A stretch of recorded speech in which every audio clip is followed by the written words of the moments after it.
Finally Indian government ने PUBG आज ban कर ही दिया।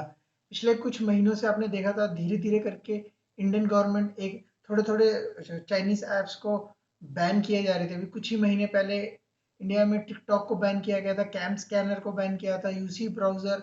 इस तरह के कुछ जो ज़रूरी ऐप्स है जो हम लोग रोज यूज करते हैं वो सारे बैन हो गए थे कुछ ही महीने पहले। 58 या 59 थे, लेकिन आज इंडियन गवर्नमेंट ने पबजी को भी बैन कर दिया। उसके साथ वो लूडो करके एक गेम आती है वो भी बैन कर दी। मतलब टोटल आज 118 ऐप्स को बैन कर दिया है।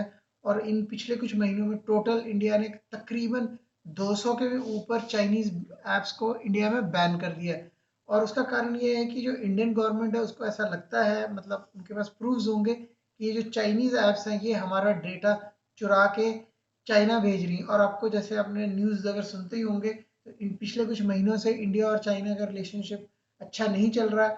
बॉर्डर पे बहुत सारी हाथापाई हो रही है इंडियन आर्मी और चाइनीज आर्मी के बीच में। चाइनीज आर्मी इंडियन आर्मी में लद्दाख में और यहाँ अरुणाचल प्रदेश और ये सारी जगहों में घुसने की पूरी कोशिश करने में लगी हुई है। तो यही कारण है कि इंडियन गवर्नमेंट को लगता है कि इन चाइनीज ऐप्स को बैन करना बहुत ज़रूरी है, क्योंकि ये चाइनीज ऐप्स हमारा ऐप्स मतलब हमारी इन ऐप्स के थ्रू चाइना में हमारी डेटा और ये सिक्योरिटी इंफॉर्मेशन इन सबको भेज रही है। और गवर्नमेंट ने इन ऐप्स को सेक्शन 69A के जरिए इन सबको बैन किया है। और जहां उनका कहना है कि ये ऐप्स उन्होंने कहा है कि they are engaged in activities which are prejudicial to sovereignty and integrity of India, defence of India, security of state and public order. तो इसके जरिए गवर्नमेंट ने इन सारी ऐप्स को बैन किया। उनमें से सबसे ज़रूरी जो थी, मतलब जो लोग खेलते हैं उनके लिए, थी पबजी। तो अब मेरे को ये बताना है कि पबजी जो है इंडिया में बहुत ही पॉपुलर है। इससे पहले भी ऐसा लग रहा था कि इंडियन गवर्नमेंट पबजी को बैन करने वाली है। मतलब ऑलमोस्ट 24-25% ऑफ पबजी यूजर जो पूरी वर्ल्ड में, उसमें से 24 to 25% इंडिया में से था। मतलब तकरीबन 4 से 5 करोड़ जो पबजी यूजर्स हैं वो इंडिया से हैं। तो इसीलिए इस बैन को बचाने के लिए पबजी ने बहुत कोशिश की। जैसे कि जो गूगल पेज पे जो रहता है उस इंफॉर्मेशन को इन्होंने हिंदी में लिखा।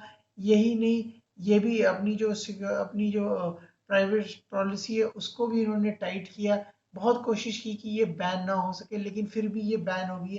क्योंकि उसका कारण ये वैसे कि पबजी वैसे तो कोरियन ऐप है, लेकिन टेंसेंट करके एक चाइनीज कंपनी, उसका थोड़ा सा शेयर है इसमें, उन्होंने भी पैसे लगाए हैं इसके अंदर। तो इस जिसके कारण पबजी के जो कुछ सर्वर्स है Indian, according to Indian government, वो चाइना में है, जिसके कारण ये हमारी जो डेटा है वो चाइना जा रही थी। अब मैं कुछ लोगों को ये भी बताना चाहता हूँ जो लोग इस ऐप्स के बैन होने से निराश हैं, उनको मैं बता दूं कि इंडियन की जो अपनी डिफेंस है और सेफ्टी और सिक्योरिटी है वो नंबर 1 है। तो उसको सोचते हुए ही इंडियन गवर्नमेंट ने ये कदम उठाया है। ऐसे मैं बता दूं कि चाइना में गूगल हो, चाहे व्हाट्सएप हो, फेसबुक हो, इंस्टाग्राम हो, ट्विटर हो, ये सारी चीज़ें बैन है। उसका कारण ये है कि वहाँ पे अगर आपको कुछ भी इस्तेमाल करना है, कोई भी ऐप काम करना है, तो आपको की सारी इंफॉर्मेशन गवर्नमेंट को देनी पड़ेगी। और यही कारण है कि वो सारी ऐप्स, वो सारा जो प्लेटफॉर्म्स हैं गूगल के, वो सारे बैंड हैं चाइना में। तो इसीलिए अब इंडिया को भी लगता है कि चाइनीज ऐप्स को बैन करना चाहिए, क्योंकि चाइनीज ऐप्स जो भी हैं ये वहाँ की गवर्नमेंट के साथ मिलके काम करती हैं। और गवर्नमेंट ने अगर कहा कि हमें अपने यूजर्स की इंफॉर्मेशन दो, तो उनको देनी ही पड़ती है। तो जिसी कारण हम लोग की जो सिक्योरिटी थी, हम लोग की जो प्राइवेट इंफॉर्मेशन, डेटा, ये सब लीक होके चाइना जा रहा था।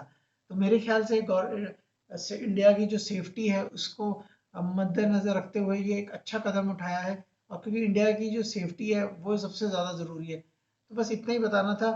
आज की वीडियो खत्म। वीडियो को प्लीज़ लाइक कर देना और चैनल को कर देना सब्सक्राइब। बाय।